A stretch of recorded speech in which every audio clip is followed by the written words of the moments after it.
Hello everyone. आज हम बात करेंगे क्लास 8 की ज्योग्राफी के chapter 2 land, soil, water, natural vegetation and wild life resources के पार्ट 1 के बारे में। दोस्तों, इससे पहले वाले वीडियो में हमने ज्योग्राफी के चैप्टर 1 के बारे में बात की थी, जिसमें इस पे जो हमने बात की थी वो रिसोर्सेज के बारे में बात की थी। उसमें हमने रिसोर्सेज की डेफिनेशन और classification of resources and conservation of resources के बारे में जाना था। अब यहाँ पर जो अगर हम बात करें तो रिसोर्सेज की डेफिनेशन क्या थी, तो वो हमने देखा था कि उसमें कि things which can be use to satisfy our needs known as a resource. वे वो सारी चीज़ें जो कहीं ना कहीं हमारी जो नीड्स हैं उनको सेटिस्फाई करने में यूज़ की जा सकती है, वो सारी चीज़ें हमारे लिए रिसोर्स होती है। फिर हमने उसके क्लासिफिकेशन के बारे में बात किया था कि क्लासिफिकेशन ऑफ रिसोर्स क्या होता है। तो उसमें हमने थ्री टाइप्स में उसको कैटेगराइज किया था। एक था आपका नेचुरल रिसोर्सेज, दूसरे आपके ह्यूमन मेड रिसोर्सेज और तीसरा था आपका ह्यूमन रिसोर्सेज। तो यहाँ पर इस चैप्टर में हम जो बात करने जा रहे हैं वो कुछ नेचुरल रिसोर्सेज के बारे में बात करेंगे, जैसे लैंड, सॉइल है, वाटर है, नेचुरल वेजिटेशन है और वाइल्ड लाइफ के बारे में। तो इस वीडियो के दौरान जो हम बात करने जा रहे हैं वो स्पेशली बात कर रहे हैं लैंड रिसोर्सेज के बारे में। ठीक है, तो लैंड रिसोर्स के बारे में बात करेंगे, फिर लैंड यूज़ के बारे में बात करेंगे एंड देन लास्ट में हम बात करेंगे इस वीडियो में कंजर्वेशन ऑफ लैंड रिसोर्सेज के बारे में। तो आइए शुरू करते हैं। देखिए दोस्तों, अगर हम यहाँ पर दो एग्जांपल लें, एक जो व्यक्ति है वो ए है और दूसरा बी है। इस चैप्टर को समझने के या इस टॉपिक को समझने के लिए हमें ये एग्जांपल देखना बहुत ज़रूरी है। देखिए, ए जो रहता है वो हिली एरियाज़ में रहता है या माउंटेन, जो माउंटेन है वहाँ पर रहता है, और दूसरा प्लेन एरियाज में रहता है। अब यहाँ पर हम मेनली देखना चाहेंगे, या जो हमारा जो मेन मोटो है वो है कि दोनों की लाइफ में डिफरेंस क्या होगा। ठीक है, तो अगर हम पहले हिली एरियाज़ में जो लोग रह रहे हैं, माउंटेन में जो ए रह रहा है, उसके बारे में अगर लाइफ के बारे में बात करें तो इसके पास इन ए के पास क्या है, ए के पास जो है एग्रीकल्चर लैंड कम है। ठीक है, दूसरी बात है कि इसके पास वाटर की स्केर्सिटी होगी, जो ड्रिंकेबल वाटर है इसको काफ़ी दूर दूर से लाना हो सकता है। तीसरी बात, यहाँ पर टेक्नोलॉजिकल डेवलपमेंट इतना ज़्यादा नहीं है। और अगर हम देखें तो यहाँ पर जो ग्रासलैंड नहीं होने की वजह से यहाँ पर जो एनिमल्स भी या एनिमल हस्बेंड्री भी नहीं कर पा रहा है, एनिमल भी नहीं रख पा रहा है। और अगर इसके अलावा हम देखें तो यहाँ पर जो एग्रीकल्चर ये इतनी ही कर पाता है कि साल भर भी इसका काम शायद ना चले और चल पाए। ठीक है, अगर हम बी की बात करें तो बी जो है प्लेन एरिया में रहता है। ठीक है, प्लेन एरिया में रहता है तो उसके पास क्या है कि वो या तो रिवर बैंक के आसपास रह रहा है मान लीजिए, वहाँ पर उसको क्या मिलेगी, सॉइल फर्टाइल मिलेगी। ठीक है, ग्रास लैंड मिलेगी तो एनिमल हस्बेंड्री करने में आसानी होगी, नेचुरल वेजिटेशन होगी। ठीक है, और वाटर की अवेलेबिलिटी अच्छी होगी, या मतलब पर्याप्त होगी, जिसकी वजह से वो क्या कर सकता है, एग्रीकल्चर कर सकता है। और इवन यहाँ पर क्या कर सकता है, जो ऑर्गेनिक फार्मिंग भी वो करता है, जिससे कि प्रोडक्शन वो बढ़ा सकता है, और उस प्रोडक्शन को वो जो सरप्लस प्रोडक्शन होगा उसको वो क्या कर सकता है, मार्केट में सेल कर कर अपनी अर्निंग भी बढ़ा सकता है। तो दोनों की लाइफ में हमने कहीं ना कहीं जो ये डिफरेंसेस देखे। अब आप बताइए कि ये डिफरेंसेस हैं क्यों।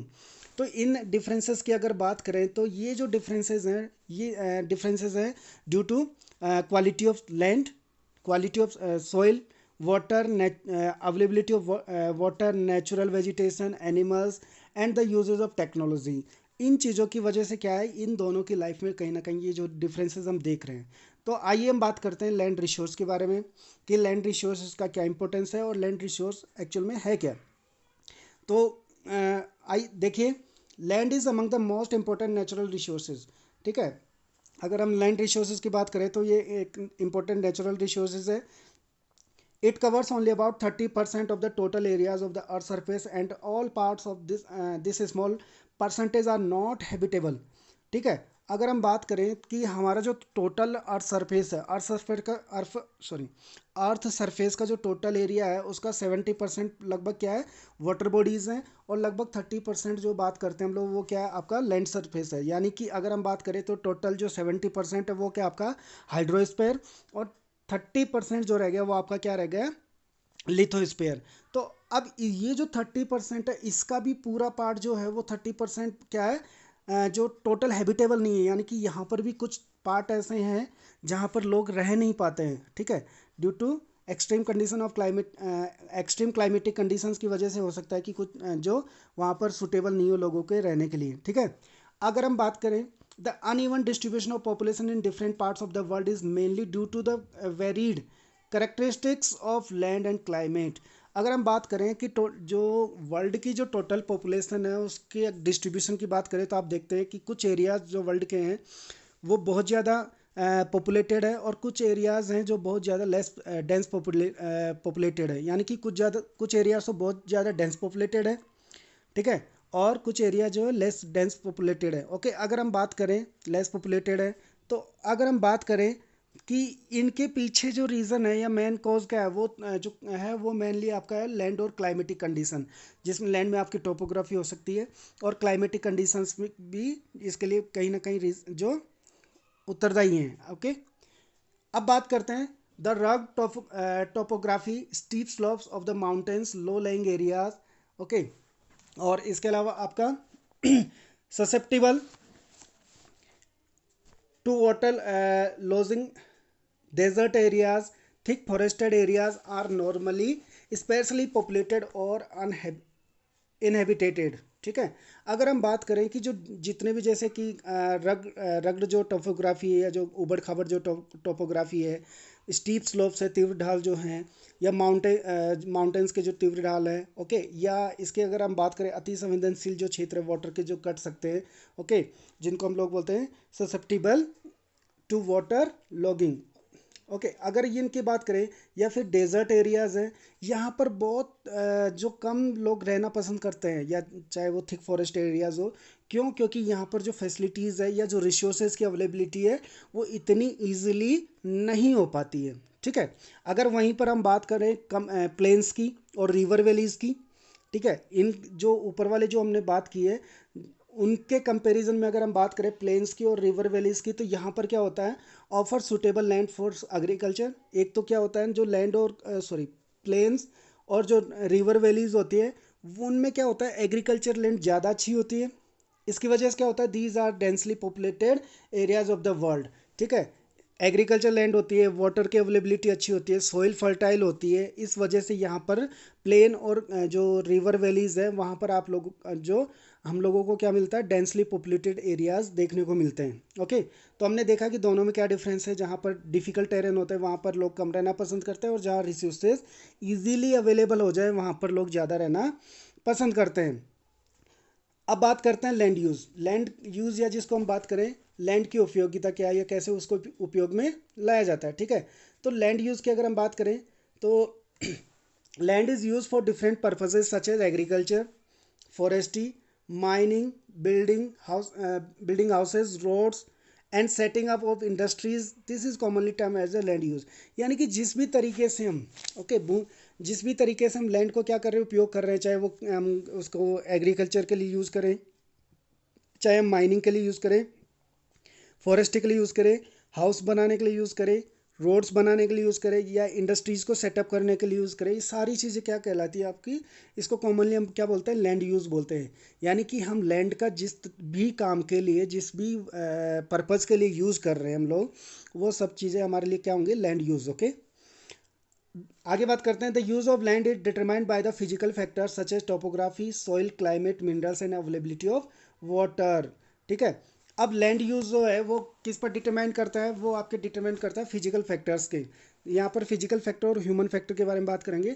तो पहले फिजिकल फैक्टर्स कौन से हैं जो डिटरमाइन करते हैं, तो टोपोग्राफी। अभी थोड़ी देर पहले हमने बात की थी कि जहाँ पर टोपोग्राफी अगर लैंड की अगर देखें प्लेन्स में ज़्यादा होते हैं, और अगर स्टीप्स की बात करें, स्लोप्स की बात करें तो वहाँ पर कम होते हैं। इसके अलावा जो फॉरेस्ट एरियाज है, डेंस फॉरेस्ट, वहाँ पर भी लोग कम होते हैं, ठीक है। तो ये सारी चीज़ें हमने देखी थी कि जहाँ पर टोपोग्राफी हो, चाहे सॉइल, अगर सॉइल फर्टाइल होगी तो वहाँ पर ज़्यादा मिलेंगे, क्लाइमेट अगर सूटेबल होगी तो वहाँ पर जो डेंसली पॉपुलेटेड एरिया होगा, मिनरल्स की अगर अवेलेबिलिटी होगी तो वहाँ पर भी आप देखते हैं कि जो इंडस्ट्रीज़ का सेटअप होगा और लोग जो वहाँ पर ज़्यादा होंगे। ओके, इसके अलावा वाटर की जहाँ पर अवेलेबिलिटी होगी, वाटर जहाँ पर इजीली अवेलेबल होगा वहाँ पर भी लोग ज़्यादा रहना पसंद करेंगे। स्पेशली अगर आपने देखा हो तो जितने भी जो अगर हम बात करें हमारे जो सिविलाइजेशंस जो है उनका डेवलपमेंट जो हुआ है वो वैलीज़ या तो रिवर वैलीज़ के, रिवर बैंक्स के आसपास हुआ। क्यों?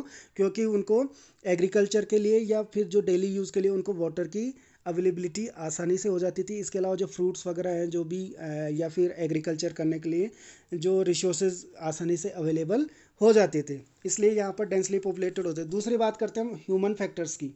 ह्यूमन फैक्टर्स की अगर हम बात करें तो human factors such as population and technology are also important determinants of the land use pattern. ठीक है, अगर हम बात करें ह्यूमन फैक्टर्स की, तो जहाँ पर टेक्नोलॉजिकली या टेक्नोलॉजी डेवलपमेंट ज़्यादा होगा, ठीक है, वहाँ पर, और इसके अलावा जहाँ पॉपुलेशन जो है, जहाँ पर लोग ज़्यादा लोग रह रहे हैं, जैसे सिटीज़ हैं, वहाँ पर भी डेंस पॉपुलेटेड एरियाज आपको देखने को मिलेंगे।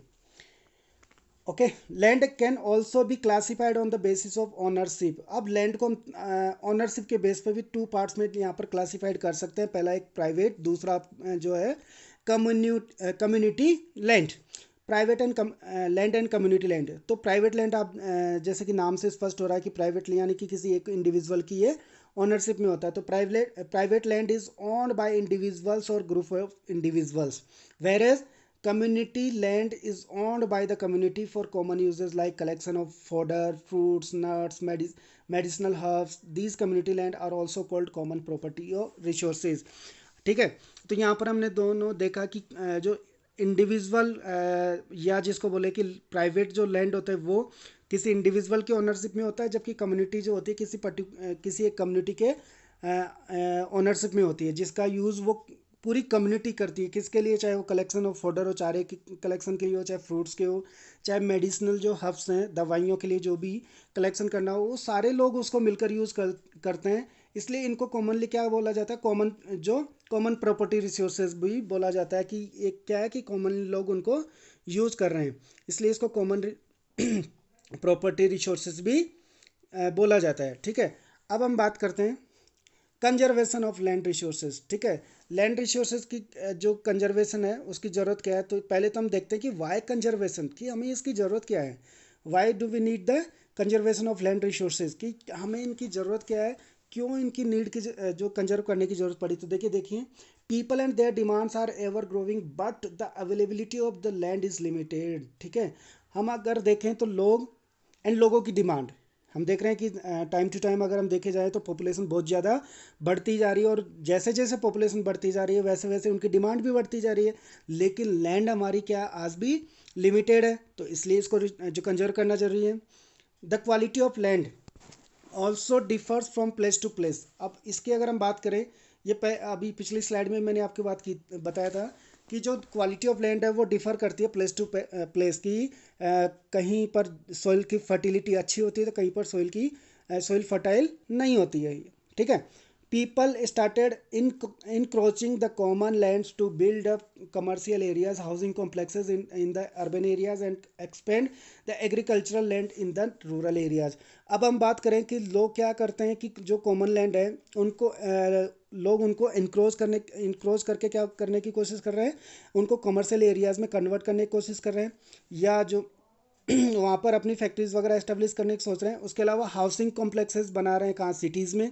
और अगर हम गाँव में देखें तो जैसे जैसे पॉपुलेशन बढ़ती जा रही है, तो हम देख रहे हैं कि जो फूड ग्रेन्स है उनकी डिमांड भी बढ़ती जा रही है। तो उसको फुलफ़िल करने के लिए, उसको पूरा करने के लिए क्या किया जा रहा है कि जो रूरल एरियाज़ में जो है वो एग्रीकल्चरल लैंड को एक्सपेंड किया जा रहा है। ठीक है, today the vast changes in the land use pattern also reflect the cultural changes in our society. अब ये जो हमारी जो लैंड यूज पैटर्न में जो चेंजेस आ रहे हैं, उससे कहीं ना कहीं हम देख रहे हैं कि हमारी जो सोसाइटी है उसमें कल्चरल चेंजेस भी हमको देखने को मिल रहे हैं। ठीक है, अब आगे बात करते हैं कि वो कौन से तरीके हैं जिसकी वजह से जिनके कारण हमें लैंड कंजर्वेशन की ज़रूरत पड़े, कौन सी चीज़ें हैं वो। तो पहला आता है लैंड डिग्रेडेशन। ठीक है, लैंड डिग्रेड हो रही है, लैंड की जो क्वालिटी है वो डिग्रेड होती जा रही है, इसलिए उसमें कहीं ना कहीं हमें लैंड कंजर्वेशन की ज़रूरत पड़ रही है।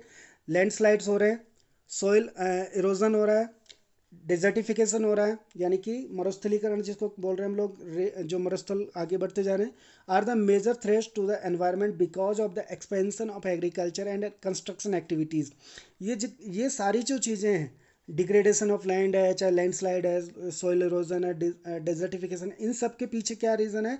इनके पीछे कहीं ना कहीं जो expansion of agricultural activities and construction of activities है, इसकी वजह से कहीं ना कहीं ये होते जा रहे हैं। अगर हम बात करें एग्रीकल्चर एक्टिविटीज़ क्यों कैसे, तो उसमें हम देख रहे हैं कि हम लोग एक्सेस यूज़ ऑफ फर्टिलाइजेशन कर रहे हैं, केमिकल का यूज़ ज़्यादा कर रहे हैं प्रोडक्शन को बढ़ाने के लिए। इसकी वजह से लैंड डिग्रेड होती जा रही है, सॉइल की जो फर्टिलिटी है वो कम होती चली जा रही है। इसके अलावा कंस्ट्रक्शन एक्टिविटीज़ जो है हम देख रहे हैं कि इंडस्ट्रीज़ जो सेटअप कर रहे हैं, तो उनकी वजह से भी कहीं ना कहीं लैंड का डिग्रेडेशन होता जा रहा है।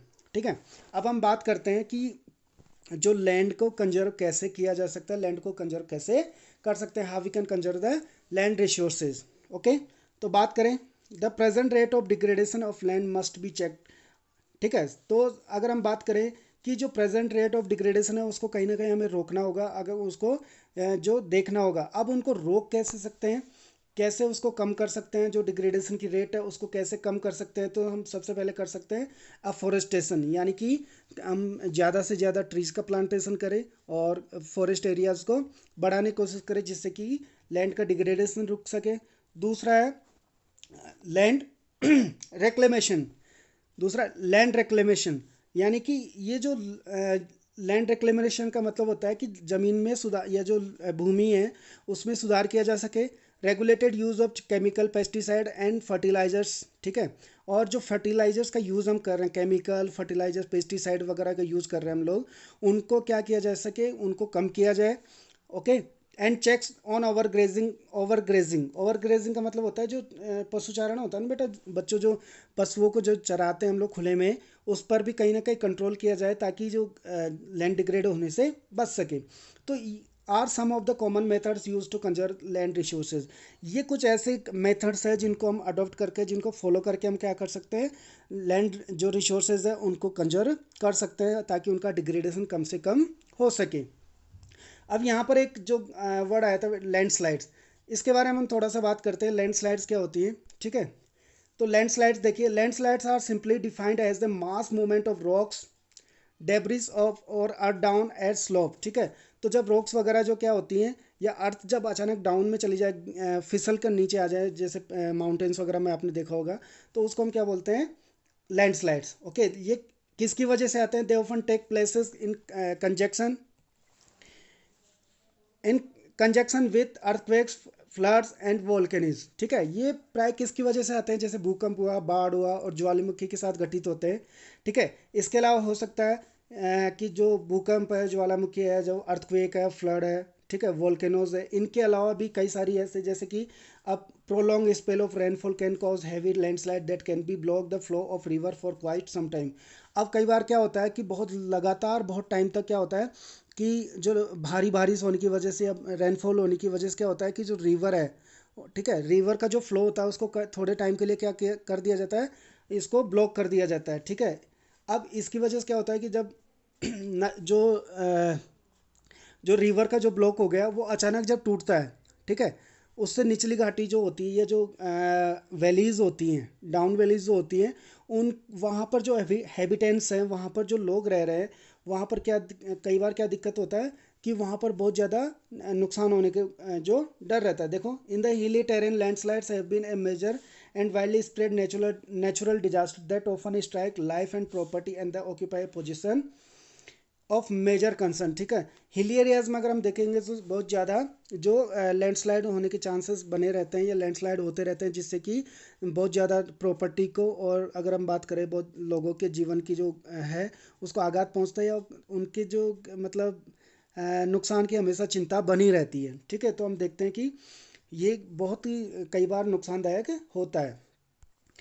अब इसके अगर हम बात करें मिटिगेशन मैकेनिज्म, या इसकी बात करें कि लैंडस्लाइड्स को हम कम कैसे कर सकते हैं, हम क्या एफर्ट्स कर सकते हैं कि लैंडस्लाइड्स को हम कम कर सकें या उनसे होने वाले नुकसान को कम कर सकें। ठीक है, तो देखो, advancement in scientific techniques has empowered us to understand what factors cause landslides and how to manage them. Some broad mitigation techniques of landslides are as a flow. अगर हम बात करें कि जो हमारे पास जितने भी साइंटिफिक जो टेक्निक्स हैं, उनसे हमें कहीं ना कहीं समझने में जो मतलब समझने की शक्ति मिली है कि हम क्या कर सकते हैं कि जो भूस्खलन उत्पन्न होते हैं, या जो लैंडस्लाइड्स होते हैं, उनके पीछे कौन कौन से कारक हैं, या उनके पीछे कौन कौन से जो फैक्टर्स हैं, और कैसे उनको हम मैनेज कर सकते हैं। तो यहाँ पर कुछ जो लैंडस्लाइड को रोकने की कुछ जो टेक्निक्स यहाँ पर दी हुई है, देखिए कौन कौन से हैं। Hazard hazard mapping to locate areas prone to landslides, hence such areas can be avoid for building settlements. सबसे पहले तो हमें क्या करना है कि उन एरियाज़ को क्या करना है, मैपिंग करनी है उन एरियाज़ के जो इससे सबसे ज़्यादा प्रभावित होते हैं, ठीक है। या हमें मतलब ऐसा लगे साइंटिफिक टेक्निक से कि इन एरियाज़ में लैंडस्लाइड होने के चांसेस ज़्यादा हैं, उन एरियाज़ को क्या किया जाए, उनकी मैपिंग की जाए, उनको पहचाना जाए, और इन एरियाज़ में क्या किया जाए जो कि बिल्डिंग वगैरह बनाई जा रही है, लोगों को रहने से रोका जाए, सेटलमेंट वगैरह को अवॉइड किया जाए, ठीक है। पहला तो हम ये कर सकते हैं। दूसरा हम बात करते हैं construction of retention wall to stop land from sleeping, ठीक है। दूसरा हम बात कर सकते हैं कि जो लैंड है उसको खिसकने से रोकने के लिए कहीं ना कहीं हमें क्या बनाना चाहिए, रिटेंशन वॉल बना सकते हैं हम लोग, ताकि जो लैंड है वो नीचे ना खिसके, ठीक है। तो पहला हमने देखा था कि हम उसकी मैपिंग कर सकते हैं, दूसरा हम रिटेंशन वॉल बना सकते हैं, तीसरा हम कर सकते हैं कि increase in the vegetation cover to arrest landslide. और सबसे बढ़िया बात है कि हम वेजिटेशन को ज़्यादा से ज़्यादा इंक्रीज करें ताकि जो लैंडस्लाइड है उसको रोक सके, ओके। अगर हमारे पास ज़्यादा से ज़्यादा वेजिटेशन होगा, तो अगर वेजिटेशन का जो आवरण है वो हमारे पास ज़्यादा होगा, तो हम क्या कर सकते हैं, लैंडस्लाइड को रोक सकते हैं।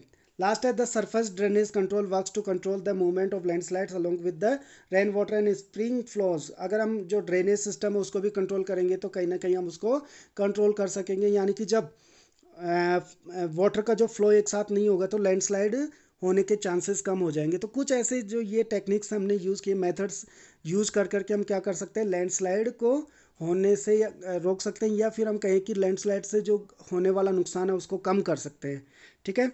तो ठीक है दोस्तों, आज के इस वीडियो में इतना ही। अगले वीडियो में हम सेकंड पार्ट में हम बात करेंगे अदर नेचुरल रिसोर्स के बारे में। Thank you.